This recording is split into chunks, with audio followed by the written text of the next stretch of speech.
% being boys and 50.3% being girls. So what are the cultural realities affecting that particular county? And these are just some of the figures about the situation of education in Narok County, and we'll look at more figures as the conversation continues.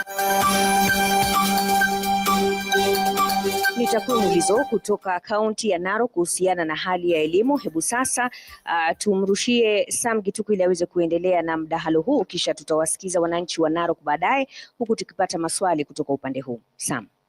Thank you, Mashirima, for that. And let's begin with the Cabinet Secretary here, Julius Ogamba, because a lot has been going on in the education sector. Many concerns, whether it comes from transition questions, especially for grade 9 going to grade 10. There are also questions of funding. But generally, from your point of view, where would you put the state of education in the country? Thank you, Sam, and good evening, everyone. And I want to take this opportunity to thank you for this engagement as citizens and people of Kenya. We decided that it is important for us to have this forum in order for us to discuss the education sector, to let you know what has happened and what the government has done so far in the sector, where we are today and where we intend to go. As you are aware, the education sector is a very sensitive area, and that is why you mentioned that there are many key points. And we thought it critical for us to have this engagement so that we can inform Kenyans about what is happening in the sector in order to be able to even respond to any of the challenges, any of the questions that they have. This particular sector, as you are aware, has been undergoing an education transformation. We are doing one of the biggest education reforms that has ever taken place in this country. And you are aware we are changing the system from the 844 system to the competency-based education system. This system started in 2012, and as of last year, when we had the challenge of how do we transition grade 8 to grade 9, you are aware that that time, because the decision was reached through the presidential working party that had gone around the country, where the Kenyans indicated that they would like the junior school to be domiciled in primary school. So it was critical for us to have the infrastructure required to be able to transition grade 8 students to grade 9. And last year it was a very big challenge. An assessment was done. We did require to do 16,000 classrooms in order to be able to do that transition. And we started doing those classrooms in October, and by February last year, we had done the 16,000 classrooms, together with another 7,000 that we did in conjunction with the CDF team. So we have a total of 23,000 classrooms done in junior schools in order to transition grade 8 to grade 9, and that was done. At that point, there was a bit of a challenge and there was a bit of a worry that we might not be able to settle grade 8 students into grade 9. Now we have the grade 9 students who are supposed to transition to next year, grade 10. And of course, there are issues in that space relating to what are the pathways that they are going to take, the students, what schools are they going to go to, have they understood the transition, have they understood how to select the pathways and how to select the category of the schools? And the answer to that question is yes. The grade 9 students have been able from July this year to start the process of choosing their pathways, and we have 3 pathways. We have the STEM, we have the social sciences, and we have the sports and arts pathways that is based on the competency-based education, which requires that we look at the student holistically so that we encourage the talent of the student to be part and parcel of the education system so that we do not only rely on the exam. And that's why we are in this process now of transitioning them to grade 10. And as you are aware, this year, 2025, we did not have Form 1s. And 2026, there are Form 4s who will be leaving to transition to university. So we'll have 2 classes, but we'll have the infrastructure of the Form 1s who are not there, and the Form 4s will be leaving. So the transition of grade 9 students to grade 10 would be very, very smooth. I'll be able to discuss the other issues as we move along. For sure, we'll get into the details of those pertinent issues. But Professor Bitok, this evening we're actually reporting on Citizen TV of schools that are reporting challenges in accessing resources. Some 400 schools in Machakos County, for instance, reporting that capitation has not come in. Please appraise us on the status of this capitation and what are the challenges that they're witnessing this time. Okay, Sam, allow me to join the CS in appreciating the Royal Media for coming up with this very important program, together with also our host, Masai Mara University. And just to begin by saying that this Elimu Mashiani is really an opportunity for us to listen to the public on what are the sentiments, particularly when we're starting here in Narok. I want to say that when you look at where we have come from in terms of education, we had 47 county engagements. Then we had a national conversation on the 24th. And today we are here in Narok because we want to listen more, because we believe that education is about listening to the stakeholders, engaging the stakeholders, and being able to capture. And I want to say that one of the recommendations of the Presidential Working Party on education reform in 2023 was continuous engagement with the stakeholders so that we can be able to refine our systems, we refine our education programs, we try to reform and refine everything else we are doing. Now, coming back to capitation, I want to confirm to the country that the government has released the first batch of capitation to schools. That was done last week. Indeed, we received the money from National Treasury on Wednesday. Then we started now working on a system of verification. As you are aware, there was a damning audit, special audit report from the Auditor General, which would say that some of the monies that are being released are not necessarily going to the right schools. And the government decided that we have to do verification of the number of learners, the number of schools, where the money is going, the accounts and everything else. So last week we started the process of verifying, and I want to report that the process is smooth. As of this morning, we had received more than 20,000 out of our 30,000 schools who have verified their results. And I want to say that the process... What level is that? That is like 20,000 out of 30,000. Primary schools, or secondary? Across the board. Okay. The total number of schools across the board is 30,000. Okay. So, and by this morning, we had received verifications from more than 20,000 schools, meaning that by this coming Friday, all the schools, with the support of our county directors of education, sub-county directors of education, will have verified to confirm that the number of learners in each school are accurate, the number of schools are accurate, the accounts given are accurate, so that we are able to deal with this perception that we are not sending money to the right school. So we are really on track to ensure that we have the right number of learners getting this capitation. Okay. So overall, I want to say the state of CBE education is strong in the country. Thank you. All right. And of course, we'll get to the details so that also you can explain to us, for those schools that are complaining, what is it that they haven't done? Dr. Nyangala, from the higher education institutions, so this is also the semester that a lot of changes are taking effect, whether it's students that are joining first year or the revision that we saw with the costing of programs. Perhaps tell us how far that is, and also when you reduced the costs per course, what happened to what the university needed to run the institutions? So thank you very much. It's good to be here with our peers and colleagues so that we look at the education sector holistically, because from the basic, then the students transition to the university, and that is what is happening right now. And I must say that so far we placed 183,000 students. And until this evening, so far 138,000 had reported, which is 73%. We still have another 2 weeks of universities opening progressively. And so we are seeing very good results. The students are paying the fees, which means that the intervention by the government is working very well. So what happened is that we looked at all the factors, all the parameters that are used to calculate how much it costs to offer a university academic program.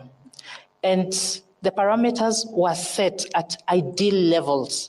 We recognize that we are not yet there, but we are working towards the ideal. And so just by adjusting the staff-student ratio alone, we were able to lower the cost of program, which translated into lower fees. Right. So for example, a program whose ideal is 1 to 40, the Bachelor of Arts. And when I say 1 to 40, I mean you calculate all the teachers that teach on that program by the students enrolled in the program. So we adjusted this from 1 to 24 to 1 to 38. So we are still within the quality standards. Right. Then also, if you look at, for example, how many lecturers are employed in a program in terms of the professors, their qualifications, there's still scope there to make progress again. All right, and for you, Dr. Moria, because you're also focusing on where students go after high school. They don't just go to the universities, they also go to vocational training or TVET. How is the status now? Because when you look at a county like Narok County, it's not reporting a lot of students, not a lot of institutions. How are you doing there? Thank you very much, Sam. Thank you very much for having us, because like my colleagues have said and my boss, we need to be out here, have these conversations, and be able to tweak out what might not be quite right, so that we are able to move together from one sector to another. We are able to move together as a country. So thank you very much for having us.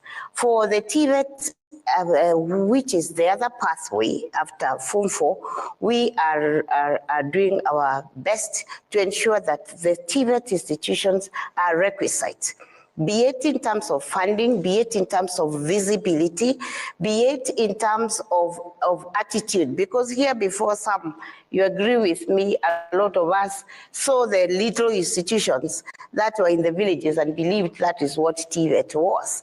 But some, we have done our best to ensure our visibility is at its top, so that the young people are convinced and convicted that they are coming to a requisite space.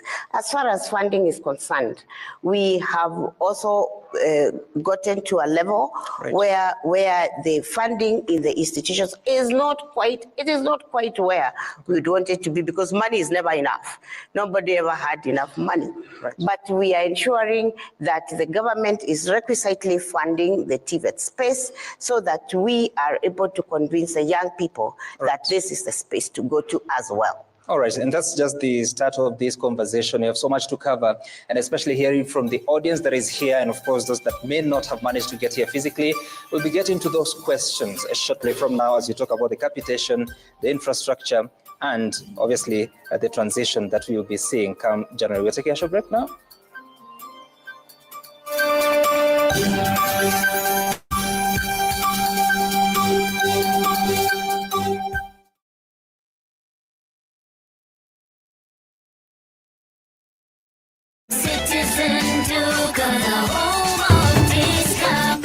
Tunaingia vijijini, mijini na hata jijini kukuletea taarifa mchana kutwa. Usiku tunaketi kitako, tunadadavua tukichanganua taarifa na makala muhimu yanayokuhusu wewe na familia yako. Ungana na Bernard Ngozi kwenye Open Forum Political Show kuanzia saa 4 usiku hadi dakika zake kila siku ya wiki kwenye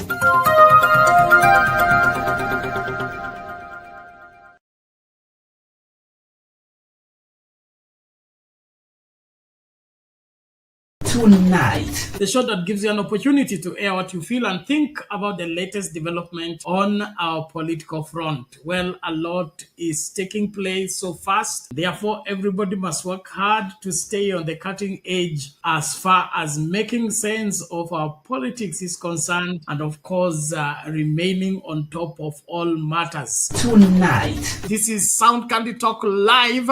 72 people have cast their vote already, and only 42 have liked the video, justified. So from the look of things, the majority of Kenyans think the government need to up their. Glad to report we are back on the main channel as well, and therefore we are asking everybody to join from wherever you are. Sound Candy Talk Live YouTube channel, and we are also live on X as well as extended to Facebook.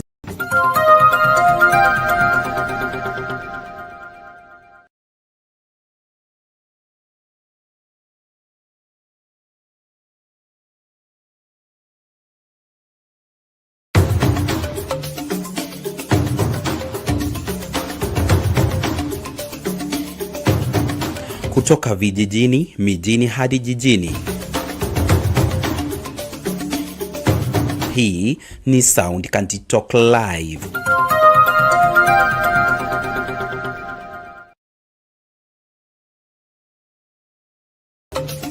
At Sound County Talk, we help your event, trainings, shows, and so more to the world through internet broadcasting in UHD. We provide from 1 to several camera setups and integrate graphics to live in your live streams. For more information, contact us through +2547 18454585 or email.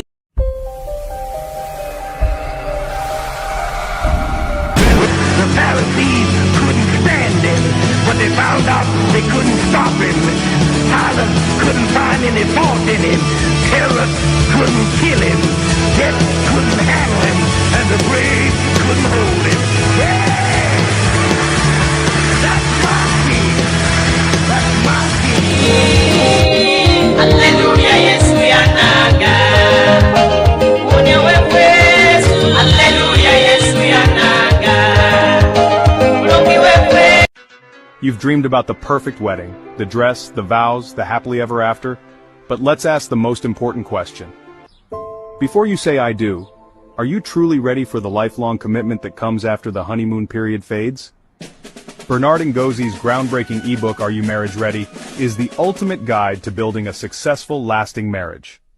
This isn't just another relationship book, it's a heart-to-heart conversation that prepares you for one of life's biggest decisions, getting married. Are you choosing love or just infatuation? Are you building a marriage or just planning a wedding day? Reading this book was a game changer. I realized I wasn't as ready as I thought, but now I'm on the right path. Don't wait until it's too late. Invest in your future. Download Are You Marriage Ready today. Link in the description below. Your future spouse deserves the best. Are you ready?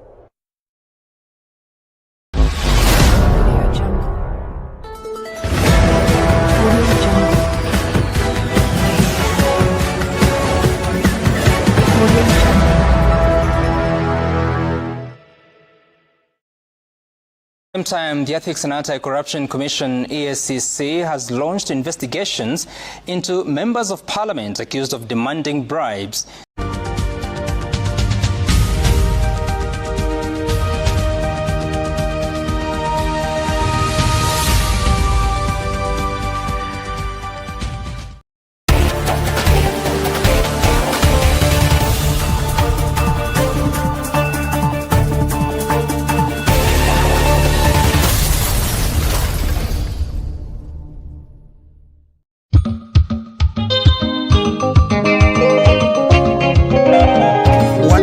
Bwana Yesu asifiwe. Kipindi cha mahubiri kimerudi tena kwa kishindo kwenye Sound County Talk. Tunakufundisha, kukuelimisha na kukutia moyo kwenye Daily Bite. Mafundisho kamili ya Biblia kila siku kwenye runinga uipendayo ya Sound County Talk.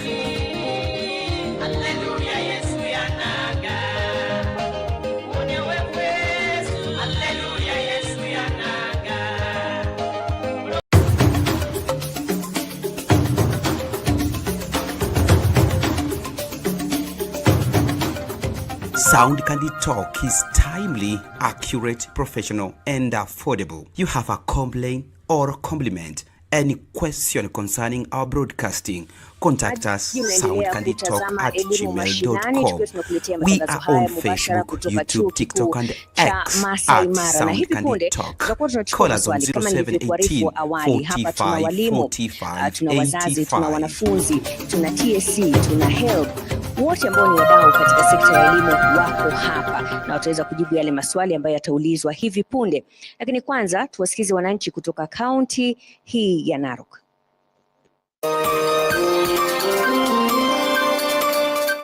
Katika CDF aangalie sana masomo kwa wasichana wa Kimasai kwanza, ili waweze kupanda juu kimasomo. Wawekewe boarding school, madawati zitengezwe vizuri. Kama ni mahali pa kulala wawe na security ambayo ni ya kutosha. Ni vizuri tujaribu kufanya na kuinua elimu katika umasaini. Mwaka imeisha. Shule zote tunaona watoto hakuna madarasa imejengwa. Kwa hivyo serikali tunaomba watujengee madarasa na waongeze walimu. Hakuna walimu. Hatuelewi vizuri venye tunaelekea, venye CBC venye inaelekea. Tunataka serikali tusaidie na iweze kutusaidia venye tunaweza jua venye tunaweza peleka watoto venye wanaenda hivyo venye wanaenda grade 10. Unaona kwenda hapo mashinani bado mambo na elimu iko chini sana, kwa sababu wanafunzi wanaenda kwenda grade 9, kuna wenye wanaenda grade 10, lakini ukipata mashule bado mashule ni ya matope. Kuna vitu vingi afina labs. Tunaona kuna mashule hawana stima bado iko chini. Mashule iko mbali zaidi. Ukiangalia kama upande ya Negwara watoto wanaenda karibu kilomita 10 ndio wapate shule.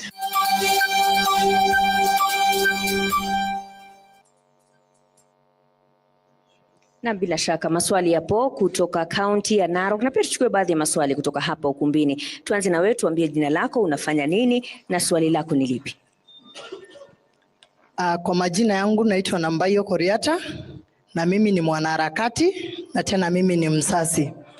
Swali langu ni hili, ukiona wasichana wetu kama mambo ya early pregnancies ilikuwa high, juu ilikuwa 51, saizi iko 28%. Na ile swali langu ama maoni yangu ni serikali mtatufanyia aje, kwa sababu ikifika saa 6 ya mchana ama saa 7 huyu msichana anatoka kilomita 5 kwenda kutafuta lunch, ama huyu kijana anatoka kilomita 10 kwenda kutafuta lunch, akirudi saa 8 labda itakuwa imefika saa 9. Kwa hivyo tunaomba serikali kama wanaweza tutafutia school feeding program. Asante. Haya, kuna swali lingine hapa kuhusiana na swala la miundombinu. Good evening. My name is Sintamei Rachel, working with WeWorld. I'm one of the implementing partners here in Narok, supporting Elimu Mashiani. My question is to the CS. We have activities in schools where we are trying to support the ICT implementation, but then the schools, they do not have electricity or solars, and also the network is also a problem. Na maji pia. Asante sana. Asante sana. Kwa majina ni Soila Sankale, representing organizations that are non-governmental. I work with Kenya Red Cross Narok. So my question is on disparities between the children in the urban setup and in the rural setup. Na swali kuu ni kwamba mfumo huu wa CBC unahusisha mwalimu, mzazi na mwanafunzi. Na tunajua kwamba wazazi ambao wako pale mashinani wengi hawajaweza kupata masomo ama elimu. So how do we bring balance between these two children and how do they compete in the job market? Thank you. Na bila shaka kuna swali hapa ambalo linahusu walimu na ni swali ambalo litaulizwa na muungano wa KUPPET. Thank you very much. My name is Sela Kuluo, KUPPET Treasurer Narok. My question is about hardship. You realize that we have schools that are in hardship areas, but the teachers are not being given the hardship allowance by the government. So we want to ask the government that there was a task force that went around the whole of the county looking at the situations in the schools. So far up to now, there is no implementation of the same. So we request the government to look at Narok County because it's causing a challenge of staffing. Teachers want to move to where there is hardship, and areas without hardship are suffering from shortage of staff. Thank you. Sam? All right, asante sana Mashirima for that, and the questions will continue to come in. I don't know if CS, if you'd want to go first. There are some questions about early pregnancies. There are questions about trekking for lunch with the school feeding program.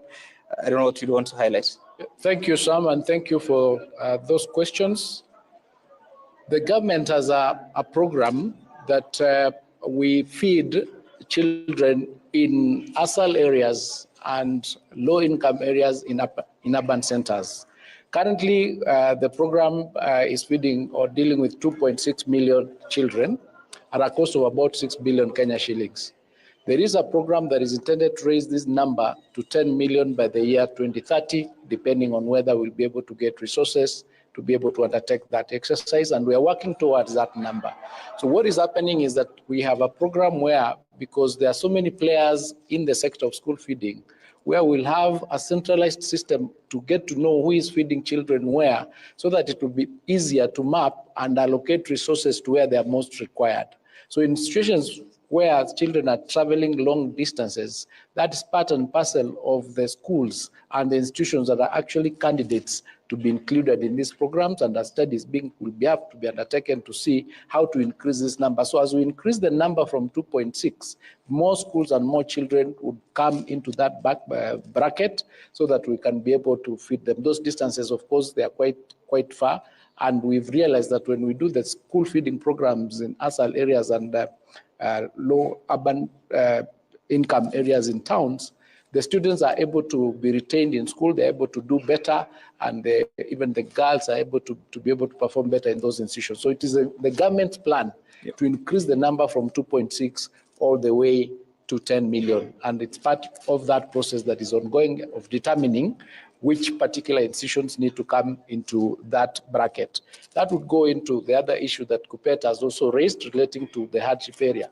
What is happening is that there is a gazettement of hardship areas that was done some times back, but because of the disparities that have now arisen, the government has now started a program of mapping, what is the criteria of a hardship area and which areas are these, so that the whole country is mapped and it is known that, for example, if it's Narok, a portion of it, not all of it probably is going to be a hardship area. The hardship area is a hardship area for everybody, so that if it's teachers, they'll get the hardship allowance. If it's the civil servants, they'll get the hardship allowance, so that there is uniformity and there is harmony. So that is the same thing that is now happening, and that mapping is taking place to ensure that no teacher misses out who is operating in hardship area because the gazettement has not been done. So that harmonization is in the process of being done, and I'm seeing the TSC team agreeing with us in that response. Right.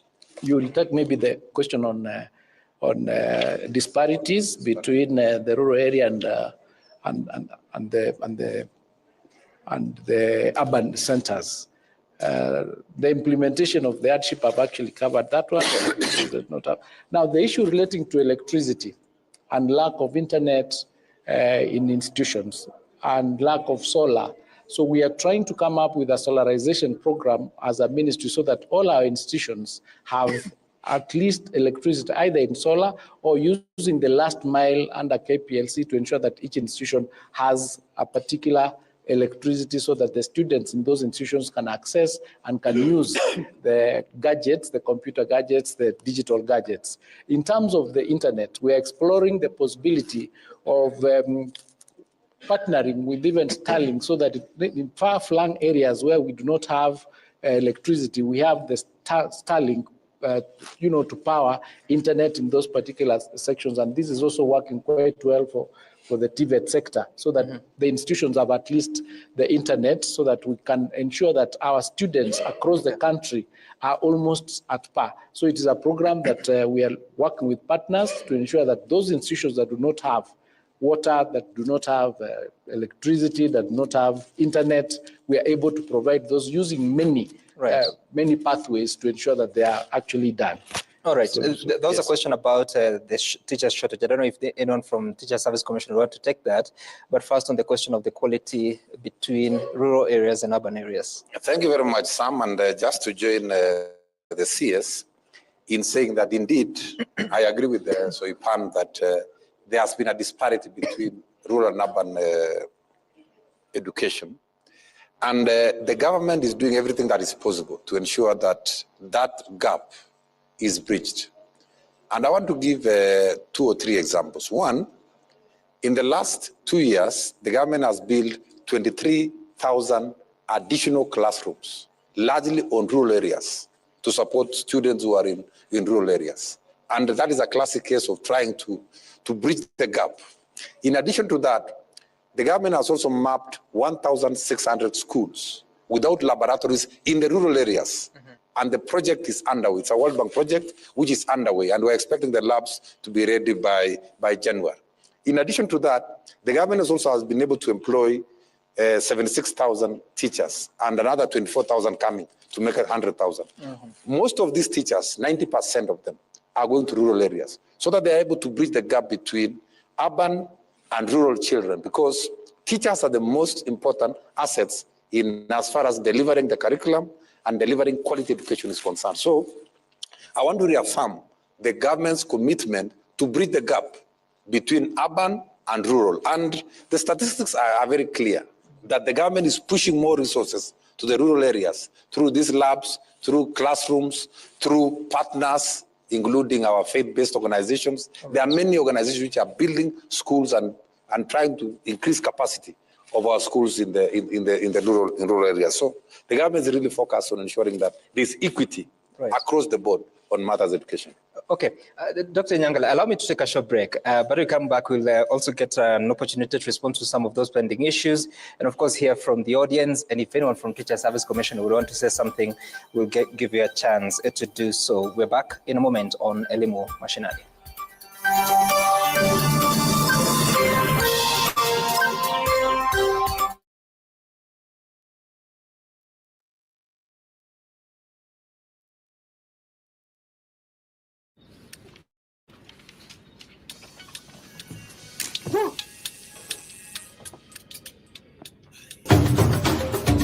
You, and I really appreciate for being with you and having moment discussion, having a day with you.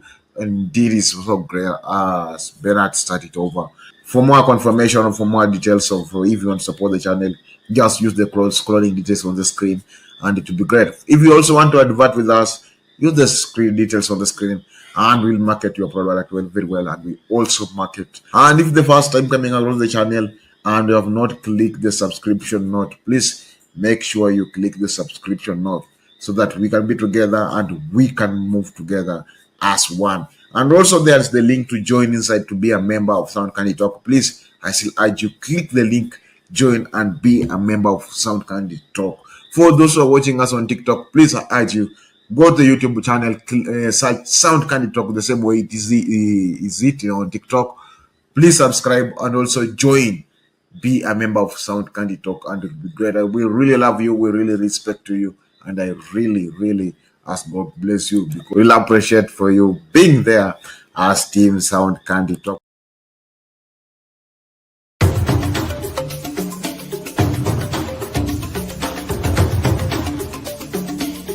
Tunazunguka kote kote mchana kutwa kukuletea taarifa na matokeo ya habari kutoka pembe zote za ulimwengu. Jioni tunaweka mduara wa kujadili taarifa zizo hizo kwa mapana na marefu. Ungana nasi kila siku ya wiki kwenye matukio ya siku saa 2 jioni kwenye Sound Candy Talk. Matukio ya siku, makao makuu ya habari kuu ya siku.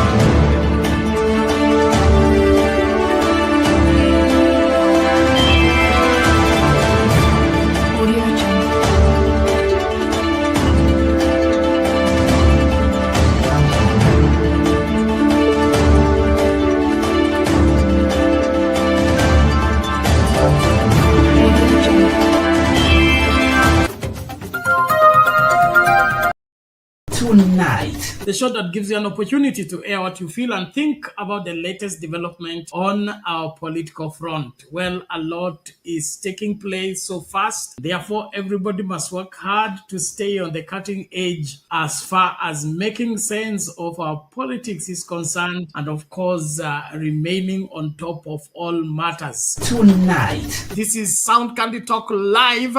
72 people have cast their vote already, and only 42 have liked the video. Justified. So from the look of things, the majority of Kenyans think the government need to up their. Glad to report we are back on the main channel as well, and therefore we are asking everybody to join from wherever you are. Sound Candy Talk Live YouTube channel, and we are also live on X as well as extended to Facebook.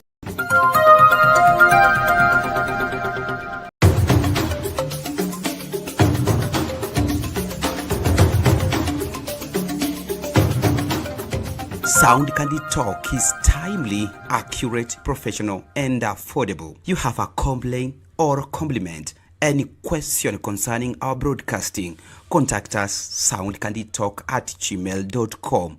We are on Facebook, YouTube, TikTok, and X at Sound Candy Talk. Call us on 0718 45 45 85.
Sound Candy Talk Live News.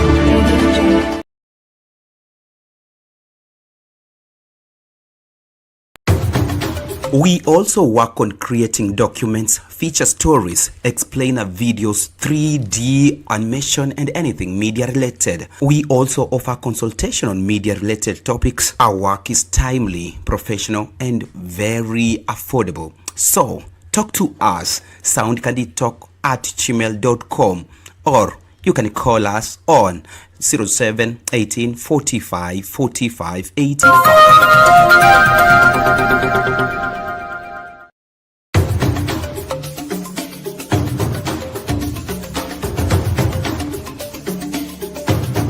Tonight. Basi yule mtoto akasema ile siku moja mimi sijaenda kanisani na Yesu Kristo anakuja. Because kuleta ndege ya Chief of Defense Forces down is not only negligence but criminal negligence. Nilikuja hapa hadi ya Gong nikamwambia mchague Ruto. Na mimi naomba msamaha. Na mchezo huu rais ni mchezo ambao utakusaidia wewe rais wa Jamhuri ya Kenya. Ni mchezo ambao unakufundisha jinsi vile kufanya kazi.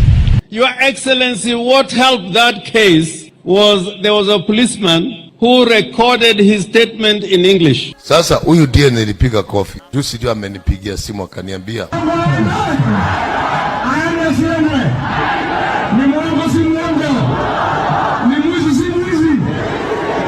Tonight. Tuko pamoja? Wafikirie vizuri. Na mtu asinia, unajua wananiambia sijui nini, sijui Moi, sijui Moi. Moi alikuwa rais wa Kenya. Vile Kibaki alikuwa rais wa Kenya. Vile Uhuru alikuwa rais wa Kenya. Na kabla ya Moi kulikuwa na Kenyatta. Na baada ya Moi kulikuwa na Kibaki. Na baada ya Kibaki kulikuwa na Uhuru. Hii kisirani ni ya nini? Hapana. Hapana. Hapana, hapana. Hiyo ni upuzi. Sio kama naelewana bwana. Tuko pamoja.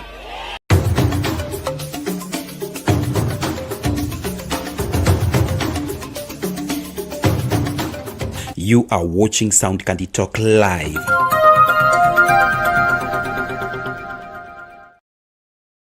Au katika sekta ya elimu. Kwanza tuwasikize wakazi wa Narok wanasemaje kuhusiana na hali ya elimu katika taifa hili. Mimi ni Nalarami, Msegenya, Gwasio Olorien. Mimi ni mkulima, niko na watoto wa CBC ni watoto amejua kasi ya CBC, ameelewa watoto, ameshika vizuri, kwa hatujui vitu mingi, lakini watoto amejua. Hiyo ninaomba kabisa kwa viongozi, madarasa ikiwe sawa, angalau hata mtoto akiingia darasa anasahau vitu vingine kwa sababu ya mahali safe na kwa mahali mzuri. Pesa mapema ingie, walimu wapate mshahara yao mzuri, watoto wapate pesa ile anahitajika mapema, alafu angalau walimu apate nguvu ya kusomesha watoto kwa roho moja. I've seen very many new things in comparison with the old system that we used to have. It is a journey of mixed feelings, but we are enjoying as teachers. We are seeing children coming out to showcase the talents they have, and I can say the skills are coming out well. It's no longer an issue of teacher-centered. We are seeing now children doing their own things at their own time.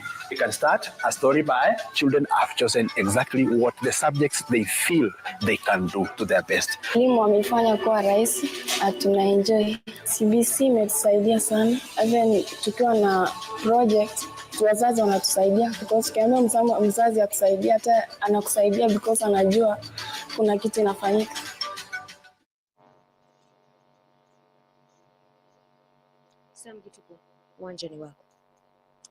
Thank you for that. Of course, some of the Kenyans in Narok County are talking about the experiences with their sector of education, and of course, still many questions that are pending. But there were a few issues that were pending here, and Dr. Nyangale wanted to address, especially on education for girls and what you'd want to address as equality. Because also, if you remember, the statistics are showing us that the boys are more in the lower levels, but as you go up, there are more girls with a slight margin. But what exactly is happening in the cultural context for Narok, for instance?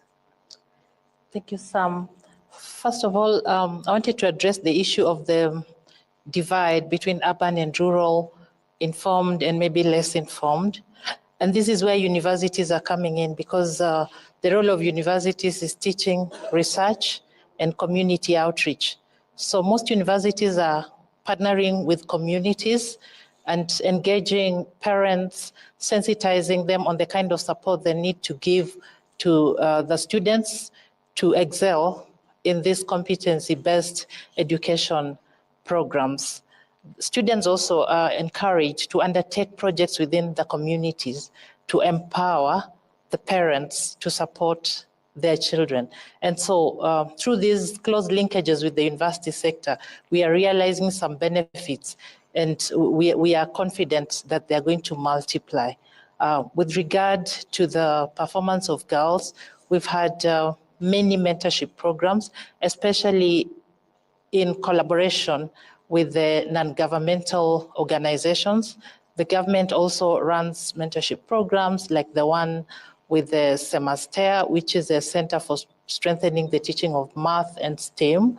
And these programs have been very impactful in terms of helping the boys and the girls to perform better in the STEM subjects. Thank you. Okay, all right. Let's hear from the audience here, because I'm sure they have more pressing questions, even as we wait to get a response from Waziri, particularly on the question of teachers, but we're also reflecting on particular details about Narok County. Mashirima? Naam, Sam, kuna swali kuu kuhusiana na elimu maalum haswa kwa watu wanaoishi na ulemavu. Simama tafadhali, uanze na jina lako alafu utueleze swali lako ni gani. Thank you so much. My name is Dr. Naftali Rob, the chairman of Special Needs Education and Early Childhood Education, Masai Mara University. We normally say that disability is not inability. But what has brought about inabilities, especially in our learners with special needs, as we have seen the numbers portrayed there earlier, really going down, is issue awareness. Very good part of the history of special education in this country was establishment of the 47 EAC centers that majorly assess, evaluate, and most importantly, bring awareness to special needs education. But the equipping of those EAC centers in the Republic of late has gone down. What is the ministry doing to ensure that it revitalizes and equipped EACS, that's Educational Assessment Resource Centers, to bring awareness better in Elimu Mashiani. Thank you. Thank you very much. Kuna swali hapa kutoka kwa uongozi wa wanafunzi. Okay, thank you very much. My name is Victor Mwema, the University Students President. I have only 2 questions to Waziri. Waziri, you confirmed that the fee for the students who are under new funding model is going to reduce, but in real sense, for the majority of the students, it has increased. What actions is the ministry taking to make sure that this fee is going to reduce and also release capitation for the last semester? Thank you. Mwalimu. Okay, thank you. My name is Barasa Peter, a student of taking a Bachelor of Education. My question goes to the CS and goes directly on matters employment. How are you addressing the issue of graduate employment, unemployment, and more so the university graduates to make sure that they are job ready for them? Thank you. Kuna mwalimu mwingine hapa na swali kuhusiana na GSS. Kwa majina ni Josephat Mariga. Pia nami nina swali kuhusiana kitengo cha sekondari msingi, kwamba serikali imechukua hatua madhubuti kuhakikisha kwamba elimu hii inasonga mbele. Imeajiri walimu, lakini kuna sehemu ambapo naomba labda tuelekezwe asua kutokana na tatizo la kutopata uongozi ambao unasimamia kitengo hicho cha JSS. Kwamba je, serikali ina mpango upi kuhakikisha kwamba JSS inapata uongozi ambao unasimamia kitengo hicho kikamilifu kama vijisehemu vingine? Primary schools ina wasimamizi, senior secondary school ina wasimamizi.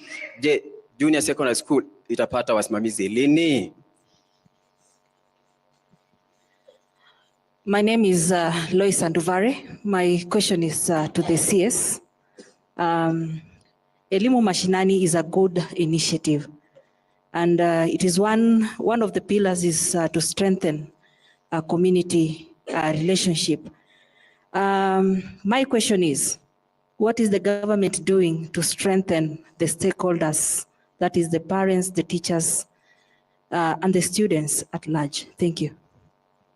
Naam, Sam, na hilo swali nadhani lile ambalo limeulizwa kuhusiana na GSS linafungamana na swali lingine ambalo lilikuwa liulizwe na mwenyekiti wa Kesha kuhusiana na ugavi wa rasilimali, kuhakikisha kwamba zile shule ambazo tayari zimejiendeleza ukilinganisha na zile ambazo bado zina changamoto za miundo msingi, wizara inahakikisha vipi kwamba huo ugavi wa rasilimali unafanywa kwa njia iliyo sawa? Sam. Asante Mashirima. Now, most of these questions appear to affect the basic education sector. Do I begin with the PS and then Waziri on this one? I could go. Okay. And, okay, you go first. Yeah. But let me first address the issue of the shortage of teachers. Mm-hmm. When this administration came into office, and from the manifesto that we had, we promised that we would employ 116,000 teachers. We've so far done 76,000 teachers. We are going to do another 24,000 teachers. That will leave us with a balance of 16,000. This is a number that is almost 30% of all the teachers that are in the country or that have been employed in the country since independence.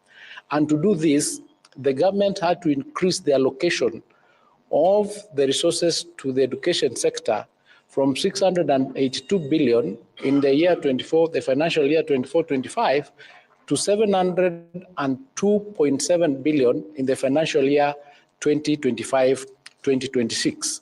It goes to show that the government appreciates the challenge that is there with respect to the shortage of teachers, and we are doing something about it to ensure that that gap is bridged. On top of that, the government has allocated 950 million Kenya shillings to retool the teachers that are already in place in order for them to be able to come in and cover some of the gaps that exist in the various institutions and the various subjects. On top of that, some you remember that this time last year, both the primary school teachers, junior school teachers, secondary school teachers, there was a lot of upheaval and there were lots and lots of strikes. And we had to negotiate with them to deal with the issues relating to their CBAs, to deal with the issues relating to the negotiation of their CBAs so that the CBAs come into operation at the beginning of their cycle instead of them being negotiated at the end of their cycle. That is what led to them negotiating the CBA for 2025-2029 to its completion in the month of June or thereabouts. This helps the teachers get motivated, and therefore they are able to do more in the institutions that they are working in.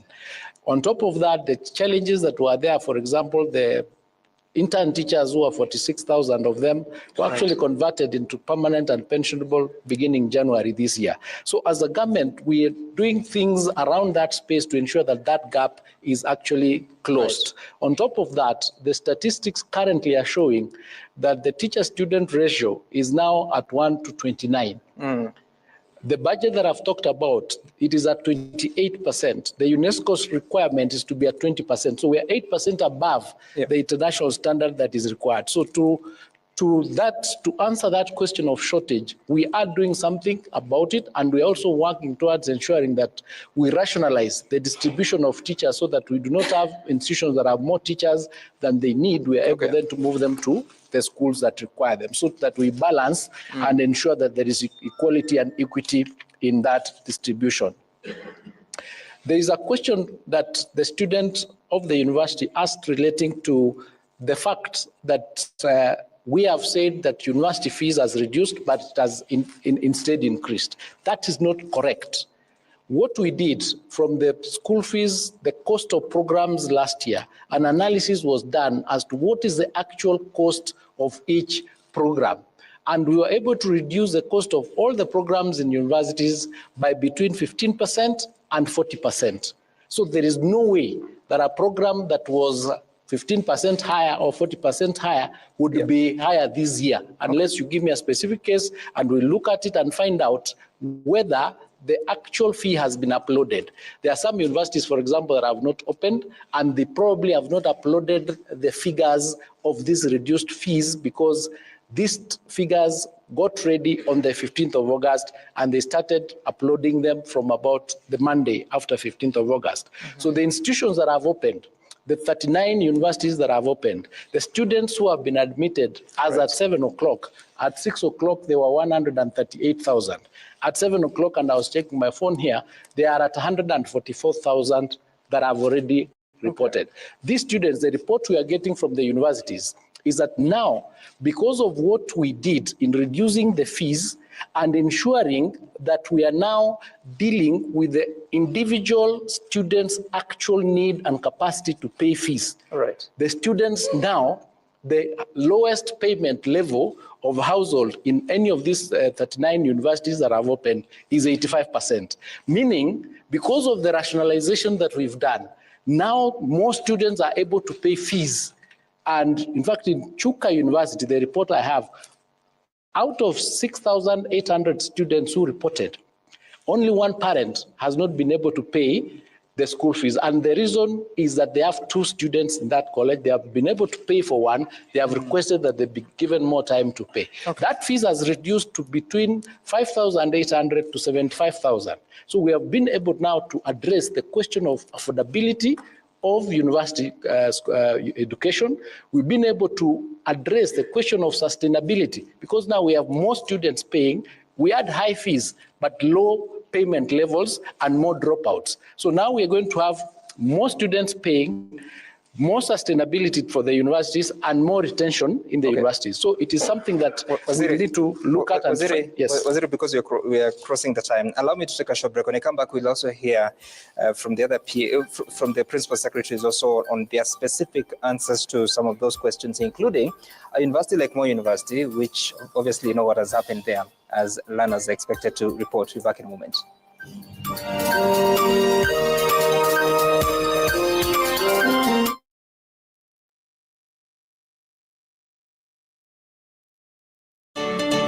Welcome to Sensei College, where innovation meets action.